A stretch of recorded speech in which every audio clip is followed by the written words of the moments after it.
عليه وسلم أما بعد فأعوذ بالله من الشيطان الرجيم بسم الله الرحمن الرحيم قل لا أسألكم عليه أجرا إلا المودة في القربى صدق الله العظيم. حضرات محترم، آئیے ہمارا سب سے پہلے حضور سرور کائنات علیہ الصلاۃ والتحیات والثناء کی بارگاہ میں درود شریف کا ہدیہ نچھاور کرے پڑے بآواز بلند اللہم صلی وسلم وبارک علی محمد صلاۃ و سلام علیک یا رسول اللہ صلی اللہ تعالی علیہ وسلم. استاد زمن علامہ حسن رضا خان رحمۃ اللہ تعالی علیہ اہل بیت اطہار کی شان میں اشعار لکھتے ہوئے فرماتے ہیں باغ جنت کے ہیں بہرے مدح خانے اہل بیت. سبحان اللہ سبحان اللہ. تم کو مصدع نار کا ہے اے دشمنان اہل بیت. واہ واہ واہ واہ. اور کس زباں سے ہو بیاں عز و شان اہل بیت. مدح گوئے مصطفیٰ ہے مدح خانے اہل بیت. سبحان اللہ سبحان اور اللہ. جن کی پاکی کا خدائے پاک کرتا ہے بیان. واہ واہ. آئے تطہیر سے ظاہر شان اہل بیت. سبحان اللہ. اور فرماتے ہیں بے اہل بیت پاک سے گستاخیاں بے باقیاں لعنت اللہ علیکم دشمنان اہل بیت. اور رافضیوں کے رد میں یہ مقطع ہے. علامہ حسن رضا فرماتے ہیں بے ادب گستاخ فرقے کو بتا دے اے حسن یوں کہا کرتے ہیں سنی داستان اہل بیت. سبحان اللہ سبحان اللہ. درود پاک پڑھے اللہم صلی وسلم وبارک علی رسول اللہ صلی اللہ تعالی علیہ وسلم. حضرات محترم، اللہ رب العزت قرآن مقدس میں فرماتا ہے قل لا اسألکم علیہ اجرا. اے محبوب آپ فرما دیجئے کہ میں تم سے تبلیغ رسالت ارشاد و ہدایات پر کچھ اجر طلب نہیں کرتا. الا المودۃ فی القربى، مگر قرابت کی محبت رشتہ داروں کی محبت کو طلب کرتا ہوں. حضرات محترم، اس آیت کریمہ کے شان نزول کے تعلق سے علامہ جلال الدین سیوطی رحمۃ اللہ تعالی علیہ اپنی کتاب در منصور میں لکھتے ہیں کہ حضرت سیدنا ابن عباس رضی اللہ عنہما سے مروی ہے کہ انصاری صحابی وہ فرماتے ہیں کہ اہل بیت نبوت ہمارے قول و فعل سے فخر محسوس کرتے ہیں. تو حضرت عبداللہ ابن عباس رضی اللہ تعالی عنہما نے فرمایا کہ ہمیں تم پر فضیلتیں حاصل ہے. جب یہ بات اللہ کے رسول صلی اللہ تعالی علیہ وسلم تک پہنچی تو اللہ کے رسول صلی اللہ علیہ وسلم ان کی مجلس میں تشریف لے گئے اور مصطفیٰ جان رحمت صلی اللہ علیہ وسلم نے ارشاد فرمایا اے گروہ انصار، کیا تم بے عزت نہیں تھے؟ تو اللہ تبارک و تعالی نے میرے ذریعے تمہیں عزت عطا فرمائی. انصار نے عرض کیا یا رسول اللہ ہاں ہاں آپ کے ذریعے ہمیں عزت عطا کی گئی. یا رسول اللہ ہم گمراہی کے راستے پہ تھے، آپ کے ذریعے اللہ تعالی نے ہمیں ہدایت عطا فرمائی. مصطفیٰ کریم صلی اللہ علیہ وسلم نے پھر آگے ارشاد فرمایا اے انصار، کیا تم اس بات کا جواب نہیں دیتے؟ انصار کہنے لگے یا رسول اللہ ہم کیا جواب دیں؟ مصطفیٰ جان رحمت صلی اللہ علیہ وسلم نے ارشاد فرمایا کیا تم یہ نہیں کہتے کہ آپ کو آپ کی قوم نے نکال دیا تو ہم نے آپ کو تسلیم کیا، ہم نے آپ کو پناہ دی؟ اللہ کے رسول نے فرمایا کیا تم یہ نہیں کہتے کہ تمہاری قوم نے آپ کی مدد نہ کی تو ہم نے آپ کی مدد کی، آپ کی قوم نے آپ کو جھٹلا دیا تو ہم نے آپ کی تصدیق کی؟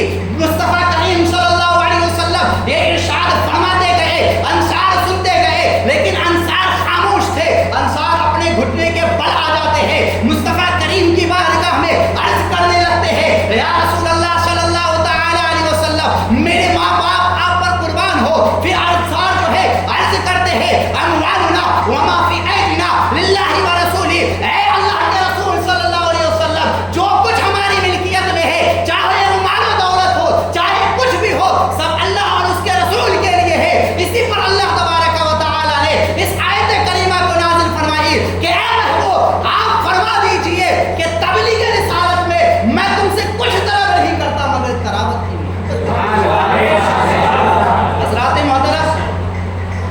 ایک اعتراض یہاں پر وارد ہو سکتا ہے.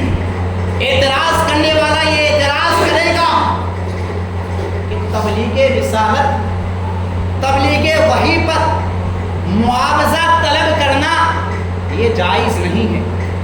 لیکن یہاں پر اللہ کے رسول قرابت کی محبت طلب کر رہے ہیں اور معاوضہ طلب کرنا تبلیغ رسالت، تبلیغ وحی پر جائز نہیں. اس لیے کہ سورہ شعراء میں مختلف مقامات پر مختلف انبیاء کرام کے اعلان مذکور ہے. اللہ رب العزت قرآن مقدس میں فرماتا ہے وَمَا أَسْأَلُكُمْ عَلَيْهِ مِنْ أَجْرٍ، یعنی انبیاء کرام نے اپنی اپنی قوموں سے یہ فرمایا کہ میں تبلیغ رسالت پر تم سے کوئی اجر طلب نہیں کرتا، کوئی معاوضہ نہیں مانگتا. جب دیگر انبیاء کرام تبلیغ وحی اور تبلیغ رسالت پر کچھ معاوضہ طلب نہیں کر رہے تو پھر مصطفیٰ کریم صلی اللہ علیہ وسلم یہ تمام نبیوں کے سردار ہیں، افضل الانبیاء ہے، تمام نبیوں اور رسولوں میں افضل ہے. تو پھر مصطفیٰ کریم صلی اللہ علیہ وسلم کو بھی معاوضہ طلب نہیں کرنا چاہیے، معاوضہ طلب نہیں کرنی چاہیے. اور اللہ تبارک و تعالی نے تو مصطفیٰ کریم صلی اللہ علیہ وسلم پر تبلیغ کو واجب فرما دیا. اللہ فرماتا ہے بلغ ما انزل الیک من ربک، جو کچھ تمہارے رب کی طرف سے تم پر نازل ہوا تم تبلیغ کرو، اس کی تبلیغ کرو. تو اب تبلیغ مصطفیٰ کریم پر واجب، اور ہر کوئی جانتا ہے کہ واجب کے ادا کرنے پر معاوضہ طلب کرنا یہ مناسب نہیں، جائز نہیں. اس لیے تم پر نماز فرض کی گئی، کیا تم نماز پڑھتے ہو تو اس پر معاوضہ طلب کرتے ہو؟ کوئی معاوضہ طلب نہیں کرتا. تو واجب کے ادا کرنے پر معاوضہ طلب کرنا درست نہیں. اور مصطفیٰ کریم پر تبلیغ رسالت واجب ہے تو مصطفیٰ کریم صلی اللہ علیہ وسلم قرابت کی محبت کو طلب کر رہے ہیں، قرابت کی محبت کی خواہش مند ہے. اللہ اکبر. تو اس کا جواب یوں دیا جا سکتا ہے. علامہ امام راضی رحمۃ اللہ تعالی علیہ اس کے جواب میں ارشاد فرماتے ہیں کہ اللہ کے رسول صلی اللہ علیہ وسلم معاوضہ کو طلب نہیں کر رہے ہیں، معاوضہ کے خواہش مند نہیں ہے. اس لیے تو قرآن کہتا ہے قل ما اسألکم علیہ من اجر وما انا من المتکلفین، کہ اے محبوب آپ فرما دیجئے کہ میں اس پر تم سے کوئی اجر طلب نہیں کرتا اور نہ میں تکلف کرنے والا ہوں. اللہ اکبر. علامہ امام راضی رحمۃ اللہ علیہ فرماتے ہیں کہ مصطفیٰ کریم صلی اللہ علیہ وسلم کو جو یہ حکم دیا گیا الا المودۃ فی القربہ کہ لوگوں سے فرما دیجئے کہ میں قرابت کی محبت کو طلب کرتا ہوں، تو علامہ امام راضی فرماتے ہیں کہ ایک مسلمان اور دوسرے مسلمان کے درمیان محبت واجب ہے. اللہ تبارک و تعالی قرآن مقدس میں فرماتا ہے والمؤمنون والمؤمنات بعضهم اولیاء بعض، ایمان مرد والے اور ایمان عورت جو ہے آپس میں ایک دوسرے کے دوست ہے. مصطفیٰ کریم صلی اللہ علیہ وسلم کی حدیث پاک بھی ہے. اللہ کے رسول نے فرمایا والمؤمنون کالبنیان یشد بعضهم بعضا. اللہ کے رسول فرماتے ہیں کہ مومن یعنی ایمان والا جو ہے ایک عمارت کی طرح ہے، اس کا ایک حصہ دوسرے حصے کو قوت و توانائی دیتا ہے، مدد کرتا ہے. جب مسلمانوں کے درمیان محبت کو اللہ رب العزت نے واجب قرار دے دیا تو صحابہ مصطفیٰ کریم صلی اللہ علیہ وسلم کے جو گھر والے ہیں یعنی اہل بیت کرام ہے، یہ تو اشرف المسلمین ہے. جب تو اشرف المسلمین ہے تو بدرجہ اولا ان کی محبت واجب ہوگی. تو خلاصہ کلام یہ ہے کہ مصطفیٰ کریم صلی اللہ علیہ وسلم نے معاوضہ طلب نہیں کیا ہے، بلکہ مصطفیٰ نے یہ فرمایا کہ تم پر جو اہل بیت کی محبت واجب کی گئی ہے اس کا تم لحاظ رکھنا اور اس کا خیال رکھنا. درود پاک پر اللہم صلی وسلم وبارک علی محمد صلی اللہ علیہ وسلم یا رسول اللہ صلی اللہ علیہ وسلم. حضرات محترم، اس حدیث پاک کے تعلق سے امام راضی رحمۃ اللہ تعالی علیہ تفسیر کشاف سے ایک طویل حدیث کو نقل کرتے ہیں اور فرماتے ہیں کہ سرکار مدینہ صلی اللہ تعالی علیہ وسلم نے ارشاد فرمایا من مات علی حب آل محمد مات شہیدا. اللہ کے رسول نے فرمایا کہ جو شخص اہل بیت کی محبت میں فوت ہوا اس نے شہادت والی موت پائی. پھر اللہ کے رسول فرماتے ہیں علی من مات علی حب آل محمد مات مغفورا لہ. خبردار سن لو، جو شخص اہل بیت کی محبت میں فوت ہوا وہ اس حال میں فوت ہوا کہ اس کے گناہ بخش دیے گئے. آگے فرماتے ہیں الا ومن مات علی حب آل محمد مات تائبا، فرماتے ہیں کہ سن لو جو شخص اہل بیت کی محبت میں فوت ہوا وہ تائب ہو کر فوت ہوا. پھر آگے فرماتے ہیں الا ومن مات علی حب آل محمد صلی اللہ علیہ وسلم بشرہ ملک الموت بالجنت ثم منکر ونکیر. اللہ کے رسول فرماتے ہیں جو اہل بیت کی محبت میں فوت ہوا، جو اہل بیت کی محبت میں فوت ہوا تو ملک الموت یعنی حضرت اسرائیل علیہ السلام جو ہے جنت کی بشارت دیتے ہیں، اور جو ہے منکر نکیر بھی جنت کی بشارت دیتے ہیں. پھر اللہ کے رسول نے فرمایا الا ومن مات علی حب آل محمد صلی اللہ علیہ وسلم مات مؤمنا مستکمل الایمان، جو اہل بیت کی محبت میں فوت ہوگا وہ مکمل ایمان کے ساتھ فوت ہوگا. آگے فرماتے ہیں الا ومن مات علی حب آل محمد فتح له فی قبرہ بابان من الجنت، جو اہل بیت کی محبت میں فوت ہوگا تو اللہ تبارک و تعالی اس کی قبر میں جنت کے 2 دروازے کو کھول دے گا. اللہ کے رسول فرماتے ہیں الا ومن مات علی حب آل محمد صلی اللہ علیہ وسلم جعل اللہ قبرہ مزار ملائکۃ الرحمہ.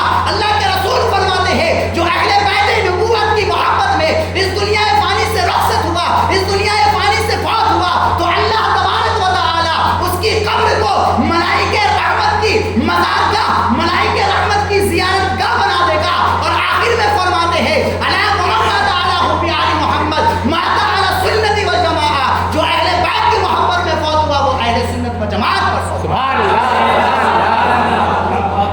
حدیث سے پتہ چلا کہ اہل بیت کی محبت سچی جو ہے وہ اہل سنت و جماعت کے دلوں میں ہے، رافضیوں کے دلوں میں نہیں. اس لیے کہ مصطفیٰ نے فرمایا انا تارک فیکم الثقلین، کہ میں تم میں 2 چیزیں چھوڑ کر جا رہا ہوں، وہ دونوں چیزیں عمدہ ہے، نفیس ہے. اولہما کتاب اللہ فیہ الہدی والنور، ان میں سے پہلی اللہ تبارک و تعالیٰ کی کتاب ہے جس میں ہدایت و نور ہے. دوسری چیز وہ اہل بیتی اذکرکم اللہ فی اہل بیتی، اذکرکم اللہ فی اہل بیتی.